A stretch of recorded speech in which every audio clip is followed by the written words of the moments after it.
ശീതൾ പഠിക്കാൻ കഴിയാതെ ആകെ അസ്വസ്ഥതപ്പെട്ടിരിക്കുമ്പോഴാണ് വേദിക മകനെയും കൂട്ടി റൂമിലേക്ക് എത്തുന്നത്. നീരവ് വാശി പിടിക്കുന്നുണ്ട്. അവൻ അമ്മയുടെ റൂമിൽ കിടന്നാൽ മതി എന്ന് പറഞ്ഞിട്ട്. പക്ഷേ വേദിക നിർബന്ധിച്ച് അവനെ ശീതളിൻ്റെ ഒപ്പം കിടക്കാൻ പറയുകയാണ്. അവനെ കൂടെ അക്കമഡേറ്റ് ചെയ്യാൻ ശീതളിനോട് പറയുന്നു. എന്നാൽ അതിനിപ്പോൾ സാധിക്കില്ല എന്നും ഞാൻ ആകെ സ്ട്രെസ്സിലാണെന്നും അപശബ്ദങ്ങൾ എനിക്ക് പറ്റില്ല, എൻ്റെ കോൺസെൻട്രേഷൻ പോകും, വീട്ടിലിരിക്കുമ്പോൾ പോലും ഇങ്ങനെയാണ്, അമ്മ വന്ന് റൂമിൽ കയറുന്നത് പോലും എനിക്കിഷ്ടമല്ല എന്നൊക്കെ ശീതൾ പറയുകയാണ്.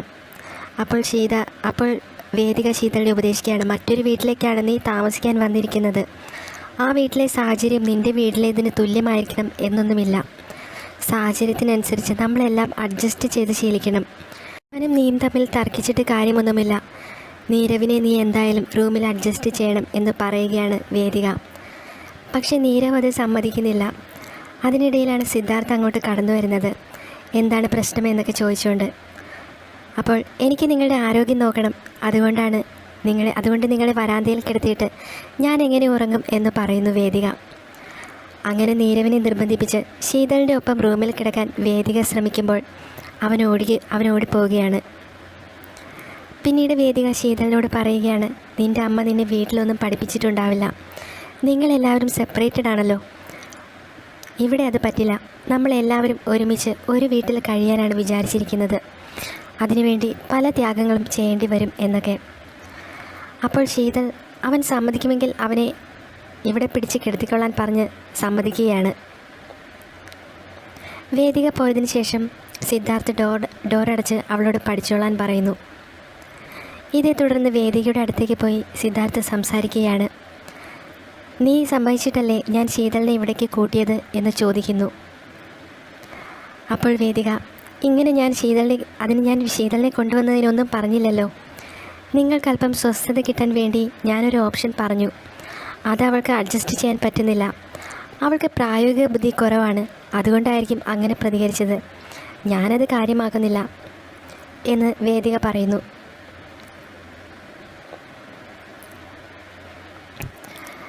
ശീതളിന് പരീക്ഷാകാലമായതിനാൽ സ്ട്രെസ് അല്പം കൂടുതലായിരിക്കും. അവളുടെ സ്വഭാവത്തെപ്പറ്റി സുമിത്ര നിന്നോടെല്ലാം പറഞ്ഞതല്ലേ എന്നൊക്കെ സിദ്ധാർത്ഥ് വേദികയോട് ചോദിക്കുന്നു. നീ അവളെ ശല്യം ചെയ്യണ്ട.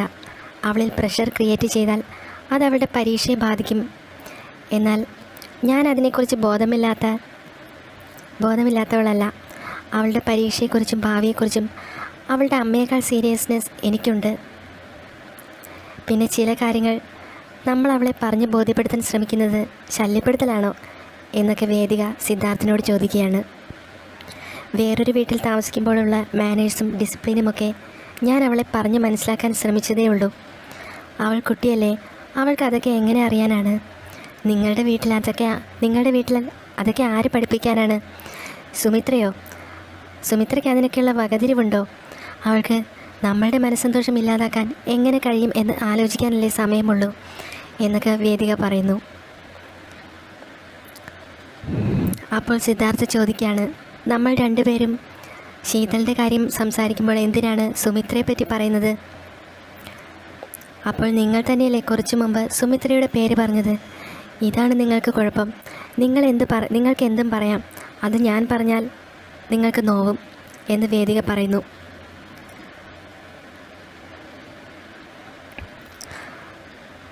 അപ്പോൾ സിദ്ധാർത്ഥ് പറയുന്നു, ശീതളിനെയും നീരവിനെയും നീ ആഗ്രഹിക്കുന്നത് പോലെ പെരുമാറാനും പ്രവർത്തിപ്പിക്കാനും പ്രേരിപ്പിക്കരുത്. എല്ലാത്തിനും നിനക്ക് സമയം കിട്ടുമല്ലോ. പതിയെ നമുക്ക് കുട്ടികളെ ഓരോന്ന് പറഞ്ഞ് മനസ്സിലാക്കാം എന്ന്. കാര്യങ്ങൾ കണ്ടറിഞ്ഞു വരുമ്പോൾ നീരവും ശീതളും ഞാനും നീയും ആഗ്രഹിക്കുന്ന തലത്തിലേക്ക് എത്തും. അവരുടെ മനസ്സ് ആ രീതിയിൽ ആവുന്നതുവരെ നീ ക്ഷമിക്കണം. അല്ലെങ്കിൽ പിന്നെ നമ്മുടെ ജീവിതം തിരഞ്ഞെടുത്തത് കൊണ്ട് ഒരു പ്രയോജനവും ഇല്ലാതെ വരും. അങ്ങനെ നീരവിൻ്റെ കൂടെ മുകളിൽ ചെന്ന് കിടക്കാൻ സിദ്ധാർത്ഥ് വേദികയോട് പറയുന്നു. ഞാനിവിടെ കിടന്നുകൊള്ളാം, അതിൽ കംഫർട്ടാണ് എന്നും പറയുകയാണ്. അത് സമ്മതിച്ചിട്ടെന്നോണം വേദിക അവിടെ നിന്നും പോകുന്നു. പിന്നീട് സിദ്ധാർത്ഥ് കഴിഞ്ഞ കാര്യങ്ങളെപ്പറ്റി ഓർക്കുകയാണ്. ഓഫീസിൽ നിന്നും വീട്ടിലേക്ക് വരുമ്പോൾ സുമിത്ര പാലും പലഹാരങ്ങളും പഴവുമൊക്കെയായി വരുന്നതും അത് കഴിക്കാൻ നിർബന്ധിക്കുന്നതും എല്ലാം അയാൾ അങ്ങനെ ഓർത്തിരിക്കുകയാണ്. അതെല്ലാം ആലോചിച്ചുകൊണ്ടിരിക്കുമ്പോഴാണ് ശീതൾ വീണ്ടും സിദ്ധാർത്ഥിൻ്റെ അടുത്ത് വരുന്നത്. പഠിച്ചിട്ടൊന്നും തലയിൽ കയറുന്നില്ല, ഞാനാകെ സ്ട്രെസ്സിലാണ് എന്നെല്ലാം പറയുന്നു. പണ്ടിങ്ങനെ ഉണ്ടാകുമ്പോൾ നീ എന്താ ചെയ്യാറുണ്ടായിരുന്നത് എന്ന് സിദ്ധാർത്ഥ് ചോദിക്കുമ്പോൾ, പണ്ട് വീട്ടിലായിരുന്നപ്പോൾ അമ്മ എന്നെ ഉറങ്ങാൻ സമ്മതിക്കാറില്ല. ഞാൻ അമ്മയെ വഴക്ക് പറയും. അപ്പോൾ എനിക്ക് സ്ട്രെസ്സ് തോന്നാറില്ല. ഇനിയിപ്പോൾ വേദിയെ ശല്യപ്പെടുത്തണ്ട, നിനക്കൊരു കട്ടൻ കാപ്പിയല്ലേ വേണ്ടത്, ഞാനത് ഉണ്ടാക്കിത്തരാം എന്ന് പറഞ്ഞ് സിദ്ധാർത്ഥ് അത് ഉണ്ടാക്കാനായി പോകുമ്പോൾ വേദിക അങ്ങോട്ട് വരികയാണ്. നേരം ഇത്രയായിട്ടും ഉറങ്ങാതിരിക്കുന്നത് നിങ്ങളുടെ ആരോഗ്യത്തിന് കുഴപ്പമുണ്ടാക്കും. പഠിച്ചുകൊണ്ടിരിക്കുന്ന മോൾ എന്തിനാ ഇവിടെ വന്ന് വീണ്ടും അച്ഛനെ ശല്യപ്പെടുത്തുന്നത് എന്ന് ചോദിക്കുകയാണ് വേദിക. ഞാൻ കട്ടൻ കാപ്പി ഉണ്ടാക്കി കൊടുക്കാൻ പോവുകയായിരുന്നു എന്നാണ് സിദ്ധാർത്ഥി മറുപടി പറയുന്നത്. എന്നാൽ ആ കാര്യം എനിക്ക് ചെയ്യാവുന്നതല്ലേ ഉള്ളൂ, മോൾ എന്തുകൊണ്ടാണ് എന്നോട് പറയാതിരുന്നത്? ഞാൻ കട്ടൻ കാപ്പി ഉണ്ടാക്കി ഫ്ലാസ്കിൽ കൊണ്ടുവന്ന് തരുമായിരുന്നല്ലോ എന്ന് വേദിക പറയുന്നു. പക്ഷേ ഇപ്പോൾ അത് നടക്കില്ല, ഇപ്പോൾ ലേറ്റ് ആയില്ലേ, ഇനിയിപ്പോൾ കട്ടൻ കാപ്പി കുടിച്ചുകൊണ്ടിരുന്നാൽ നിനക്ക് ഉറക്കം വരില്ല. പിന്നീട് നീ നാളെ എക്സാം ഹാളിലിരുന്ന് ഉറക്കം തൂങ്ങും, അങ്ങനെ നിൻ്റെ പരീക്ഷയും കുളമാകും എന്നെല്ലാം വേദിക പറയുന്നു. ഇന്നത്തെ പഠിത്തം മതിയാക്കി ഉറങ്ങിയിട്ട് നാളെ രാവിലെ എണീറ്റ് പഠിക്കാൻ വേദിക അവളെ ഉപദേശിക്കുന്നു. സിദ്ധാർത്ഥും അതിനെ അനുകൂലിക്കുകയാണ്. അങ്ങനെ ശീതളും അത് സമ്മതിച്ച് ഉറങ്ങാൻ പോവുകയാണ്. നീരെ ഉറങ്ങിയിട്ടുണ്ട്, മുകളിലേക്ക് വന്ന് ഉറങ്ങിക്കൊള്ളാൻ വേദിക സിദ്ധാർത്ഥിനോട് പറഞ്ഞിട്ട് അവളും പോകുന്നു. പിറ്റേന്ന് അച്ചാച്ചന് ചായ കൊണ്ടുവന്ന് കൊടുക്കുകയാണ് സുമിത്ര. റേഡിയോ പരിപാടിയൊന്നും കേൾക്കുന്നില്ലേ എന്ന് ചോദിക്കുമ്പോൾ അതൊന്നും കേൾക്കാനുള്ള താല്പര്യം ഇപ്പോൾ ഇല്ല എന്ന് അച്ചാച്ചൻ പറയുന്നു. രാവിലെ തന്നെ അമ്മ കാറിൽ കയറി പോകുന്നത് കണ്ടു. അച്ഛനോട് എന്ത് പറഞ്ഞു എന്ന് ചോദിക്കുന്നു സുമിത്ര. എവിടേക്കാണെന്ന് നീ ചോദിച്ചില്ലേ എന്ന് അച്ചാച്ചൻ ചോദിക്കുമ്പോൾ, ഞാൻ ചോദിച്ചു, പക്ഷേ എവിടേക്കാണെന്ന് പറഞ്ഞില്ല എന്ന് സുമിത്ര പറയുന്നു. കുറച്ചു മുമ്പ് ശ്രീകുമാർ വിളിച്ചിരുന്നു, രാവിലെ തന്നെ അവൾ അവിടെ വന്ന് കയറി എന്നാണ് പറഞ്ഞത്. ഇനി ആ വീട്ടിൽ പോയി അവിടെ കലാപമുണ്ടാക്കി ശ്രീകുമാറേയും ശരണിയും തമ്മിൽ അടിച്ചു പിരിഞ്ഞാലേ സരസ്വതിക്ക് സമാധാനം ഉണ്ടാവുകയുള്ളൂ എന്ന് അച്ചാച്ചൻ പറയുകയാണ്. അമ്മ എന്ന് വരും എന്ന് ചോദിക്കുമ്പോൾ, എനിക്കറിയില്ല, എന്നോടൊരക്ഷരം പറഞ്ഞിട്ടില്ല. ഇനി ബന്ധം ഒഴിയാനാണ് ഉദ്ദേശം എന്നും അറിയില്ല. അങ്ങനെയാണെങ്കിൽ അത് നീയും സിദ്ധുവിനെയും പോലെ ആയിരിക്കില്ല. അവളെ ഒഴിയാൻ ഞാൻ സമ്മതിച്ചിട്ട് വേണ്ടേ? അവസാനം കുഴിയിലേക്ക് എടുക്കുന്നത് വരെ ഞാൻ കേസ് നീട്ടിക്കൊണ്ടു പോകും. അവളോ ഞാനോ മരിച്ചു കഴിഞ്ഞിട്ട് മാത്രമേ അവൾക്ക് ഡൈവേഴ്സ് കിട്ടൂ. എന്തായാലും സരസ്വതി ശരണിയുടെ അടുത്തേക്ക് പോയതുകൊണ്ട് നിനക്ക് സ്വസ്ഥതയായി. എന്നാൽ അതെനിക്കൊരു സ്വസ്ഥതക്കേടായി തോന്നിയിട്ടില്ല എന്ന് സുമിത്ര പറയുന്നു. അമ്മ പോയതിനിൽ അച്ഛന് നല്ല വിഷമമുണ്ട് എന്ന് എനിക്കറിയാം, ഞാൻ അമ്മയെ വിളിക്കാം എന്ന് സുമിത്ര പറയുന്നു. അപ്പോൾ അച്ചാച്ചൻ പറയുന്നു, ദയവ് ചെയ്ത് നീ അവളെ വിളിക്കരുത്. നീ അവളുടെ കാല് പിടിച്ച് അപേക്ഷിച്ച് വിളിക്കുന്നത് എനിക്ക് അപമാനമാണ്. എൻ്റെ അനുവാദമില്ലാതെ പോയ അവളെ ഇനി ഈ വീട്ടിൽ കയറ്റണമെങ്കിൽ ഞാനൊന്ന് ആലോചിക്കും. അച്ഛൻ ഇങ്ങനെയൊക്കെ പറയുമെങ്കിലും അച്ഛൻ അമ്മ പോയതിൽ നല്ല വിഷമമുണ്ട് എന്ന് സുമിത്ര പറയുന്നു. അമ്മ ഇങ്ങോട്ട് ഉടനെ തന്നെ തിരികെ വരുമെന്ന് പറഞ്ഞ് സുമിത്ര ആശ്വസിപ്പിക്കുന്നു അച്ചാച്ചനെ. അത് സിദ്ധാർത്ഥൻ നാളെ ഇങ്ങ് വരും എന്ന് നിന്നോട് പറയുന്നത് പോലെയല്ലേ എന്ന് അച്ചാച്ചൻ തിരിച്ചു ചോദിക്കുകയാണ്. അപ്പോൾ സ്വന്തം കണ്ണ് നിറഞ്ഞ കാഴ്ച മങ്ങിയാലും മറ്റുള്ളവരുടെ മനസ്സ് കാണാൻ മോൾക്ക് കഴിയും. എന്നാൽ നിന്നെ കാണാനും മനസ്സിലാക്കാനും ആർക്കും കഴിയുന്നില്ലല്ലോ എന്ന് അച്ചാച്ചൻ പറയുന്നു. സാരമില്ല, ചില കാഴ്ചകൾ എത്ര ഭംഗിയുള്ളതാണെങ്കിലും കാണാൻ വിധിക്കപ്പെട്ടതാവില്ല. എൻ്റെ ജന്മം അത്ര ഒരു കാഴ്ചയാണ് എന്ന് പറഞ്ഞ് സുമിത്ര അവിടെ നിന്നും പോവുകയാണ്. പിന്നീട് അനിരുദ്ധിനെയാണ് കാണിക്കുന്നത്. ശീതളെ വിളിച്ചോ, അവൾക്ക് എക്സാം അല്ലേ എന്നൊക്കെ ചോദിച്ചുകൊണ്ട് അനിരുദ്ധ് വരികയാണ് സുമിത്രയോട്. അപ്പോൾ പ്രതീഷ് അങ്ങോട്ട് വരികയാണ്. വിളിക്കുന്നത് അവർക്ക് ഇഷ്ടമല്ലാത്ത രണ്ടുപേരല്ലേ? ഞങ്ങളുടെ നമ്പർ കണ്ടാൽ അവൾ കോൾ എടുക്കാൻ ഒരു സാധ്യതയില്ല. ഇവിടെ നിന്ന് പോയതിന് ശേഷം ഞങ്ങളുടെ നമ്പർ അവൾ ബ്ലോക്ക് ചെയ്തിട്ടുണ്ടാവും എന്ന് പറയുകയാണ് പ്രതീഷ്. പുന്നാര ഏട്ടനല്ലേ, അവളും അച്ഛനും വേദികയുടെ വീട്ടിലേക്ക് പോകാൻ കാണിച്ച ആവേശം വിളിച്ചു വയ്ക്കുന്ന കാര്യത്തിൽ എന്താണ് ഇല്ലാത്തതെന്ന് ചോദിക്കുകയാണ് പ്രതീഷ് അനിരുദ്ധിനോട്.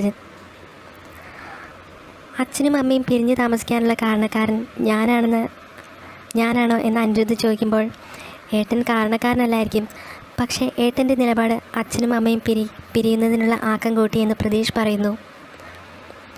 നിലനിൽപ്പില്ല എന്ന് തോന്നിയ ഒരു റിലേഷനാണ് അച്ഛൻ്റെയും അമ്മയുടെയും ദാമ്പത്യം. ആ റിലേഷൻ കൊണ്ട് വിഷമിക്കുന്നതാണ് ഞാൻ എന്നും കണ്ടിട്ടുള്ളത്. യോജിച്ചു പോകാൻ കഴിയാത്തവർ പിരിഞ്ഞ് താമസിച്ചാൽ വഴക്കൊഴിവായി കിട്ടുമല്ലോ എന്ന് അനിരുദ്ധ് പറയുന്നു. ഇതെല്ലാം കേട്ടുവന്ന അനു അപ്പോൾ പ്രതീഷിനോട് ചോദിക്കുകയാണ്. അപ്പോൾ അനിരുദ്ധിനോട് ചോദിക്കുകയാണ്, നമ്മുടെ കാര്യത്തിലും ഇത് തന്നെയായിരിക്കുമോ നിങ്ങളുടെ നിലപാട്? അപ്പോൾ നമ്മൾ തമ്മിൽ അതിന് പ്രശ്നങ്ങളൊന്നുമില്ലല്ലോ എന്ന് അനിരുദ്ധ് പറയുന്നു. ഇപ്പോൾ പ്രശ്നങ്ങളൊന്നുമില്ല, ഭാവിയിൽ ഉണ്ടായിക്കൂടാ എന്നില്ലല്ലോ, ആ അച്ഛൻ്റെ മോനല്ലേ എന്ന് അനു. ഇവിടെ നടക്കുന്ന കാര്യങ്ങളൊക്കെ വീട്ടിൽ എപ്പോഴാണ് അറിയുക എന്ന് എനിക്കറിയില്ല. എല്ലാവരും തല്ലിപ്പിരിഞ്ഞ് പോകുന്ന ഒരു വീടാണല്ലോ ഇത്. ഇന്ന് രാവിലെ അച്ഛമ്മയും പോയിരിക്കുന്നു. ഞങ്ങൾ ഇറ്റലിക്ക് പോകുമ്പോൾ അമ്മയും കൂട്ടിക്കൊണ്ട് പോകാം എന്ന് പറയുന്നു അനിരുദ്ധ്. നിങ്ങളെന്തിനാ അമ്മയെ കൊണ്ടുപോകുന്നത്? അമ്മയ്ക്ക് വിവരവും വിദ്യാഭ്യാസവും ഒന്നുമില്ലല്ലോ. സായിപ്പിൻ്റെ മുന്നിൽ കൊണ്ടു നിർത്തി നിങ്ങൾ എന്തിനാ നാണം കെടുത്താൻ പോകുന്നത് എന്ന് പ്രതീഷ് അപ്പോൾ പറയുന്നു. അമ്മയെ ആരും എങ്ങോട്ടും കൊണ്ടുപോകുന്നില്ല, ഞാൻ നോക്കിക്കോളാം അമ്മയെ. അതിന് അമ്മ നിൻ്റേത് മാത്രമല്ല, അമ്മ എൻ്റെ കൂടെ വന്നേ പറ്റൂ എന്ന് അനിരുദ്ധ് പറയുന്നു. നിൻ്റെ സമ്മതം ഇവിടെ ആർക്ക് വേണം? വരില്ല എങ്കിൽ അത് അമ്മ പറയട്ടെ. നിങ്ങൾ ഏട്ടനും അനിയനും മിണ്ടിപ്പോയാൽ വഴക്കാണല്ലോ. അമ്മയ്ക്ക് സമ്മതമില്ലെങ്കിൽ ഞങ്ങൾ കൊണ്ടുപോകുന്നില്ല എന്ന് അനു അപ്പോൾ പറയുന്നു. എൻ്റെ കാര്യത്തിൽ ചൊല്ലി തർക്കം വേണ്ട. ഞാൻ ആരുടെയും ചിലവിൽ ജീവിക്കാൻ ഉദ്ദേശിക്കുന്നില്ല. എവിടെ താമസിച്ചാലും ജീവിക്കാൻ എനിക്കറിയാം എന്ന് സുമിത്ര പറയുന്നു.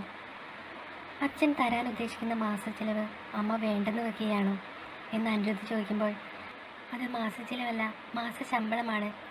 25 വർഷം അദ്ദേഹത്തിൻ്റെ ഭാര്യയായി പണിയെടുത്തിട്ട് 3 മക്കളെ പെറ്റു വളർത്തിയതിൻ്റെ പെൻഷൻ ആനുകൂല്യം എനിക്ക് വേണ്ട എന്ന് സുമിത്ര പറയുന്നു. എനിക്ക് വേണ്ടി തരുന്ന ചിലവ് കാശ് വേണ്ട എന്ന് പറയുന്നത് ബുദ്ധിമോശമാണെന്ന് ഞാൻ പറയൂ എന്ന് അനിരുദ്ധ് സ്വന്തം അമ്മയുടെ മുഖത്ത് നോക്കി. ഇങ്ങനെ പറയാൻ തോന്നിയ മനസ്സ് എവിടെ കളഞ്ഞുപോയി എന്ന് അനു അപ്പോൾ ചോദിക്കുകയാണ്. അതെങ്ങനെ മനുഷ്യനാണെങ്കിലല്ലേ മനസ്സുണ്ടാക്കൂ എന്ന് പ്രതീഷ്. എന്നെ എപ്പോഴും ചെറുതായി കണ്ടുള്ള നിന്റെ സംസാരം നിർത്താൻ പറഞ്ഞ് ദേഷ്യപ്പെടുകയാണ് അപ്പോൾ അനിരുദ്ധ് ചെയ്യുന്നത്.